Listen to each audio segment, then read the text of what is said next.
علیکم ګرانو مینوالو امید لرم چې روغ جوړ بوي او د ژوند په موضوع کې به عزتمندو نوې ویډیو کې درته هر کله وایم عزتمندو ډېر افسوسناک دردناک واقعیا مخې ته راغلي د وزیرستان کې د اختر په دویمه ورځ باندې یو جولا ډېر په بېدردۍ سره راپرې وته چې په هغې کې ډېر ګڼ شمېر کسان پکې څه وفات شول او څه پکې زخمي ملګرو مکمل معلومات نه ځان خبرولو دپاره زموږ ویډیو در سره پوره وګورئ چې مکمل معلومات نه خبر شي ملګرو ویډیو کتونه مخکې که تاسو زموږ په د روشنې کلیک چینل کې نوی وای نو زموږ چینل سره ضرور سبسکرایب کړئ چې زموږ کوم نوی ویډیو راځي چې هغه تاسو ته زر تر زر دررس او د دې سره د ټالۍ نشانه مو وایي چې تاسو د تازه معلومات نه زر تر زر خبرې کوي ملګرو ډېر افسوسناک دردناک واقعیا مخې ته راغلي دی په وزیرستان کې د جولا چې کوم کې ډېر زیات کسان ګڼ شمېر کسان پکې ناست وو چې په هغې کې څه ماشومان او څه پکې هلکان او څه پکې د پاخه عمر کسان وو او دا چې دوه ماشومان پکې وفات شوي دي او په هغو کې دوه ماشومان ډېر زیات زخمي شوي دي چې په هغې کې هسپتال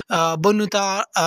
رامنتقل کړي دي او په هغې کې د دوه کسانو ځوانان هم زخمي شوي دي چې دا اطلاع ورکېږي چې یو کس پکې په سر لګېدلی دی او ډېر زیات په سیریس حالت کې دی نو الله دې پکې خیر واچوي او دا ویل کېږي چې دا جولا ډېره زړه وه د دې نټونو کار نه کولو د دې په وجه باندې نټونه یې سلیپ شوي وو خو چونکې هغه سړي د پیسو دپاره به خلکو پکې کینولو چې د هغې په وجه باندې خلکو هم سوچ ونه کړو ځکه چې اختر په دې وجه باندې دا جولا راپرېوته او پولیس او ډپټي کمشنر په موقع راورسېدل او جولې والا سړی ګرفتار چې آیا ته دا څنګه داسې قدم اخلی چې یو خرابه جوله ته استعمالوي او هغې سره د ګڼ شمېر خلک پکې کینی او د هغې سره ډېر زیات عوام ته نقصان راسي ملګرو امید لرم چې تاسو به زموږ ویډیو ضرور خوښه شوي نورې معلوماتي ویډیوګانو دپاره چینل د سره ضرور سبسکرایب کړئ ډېره مننه شکریه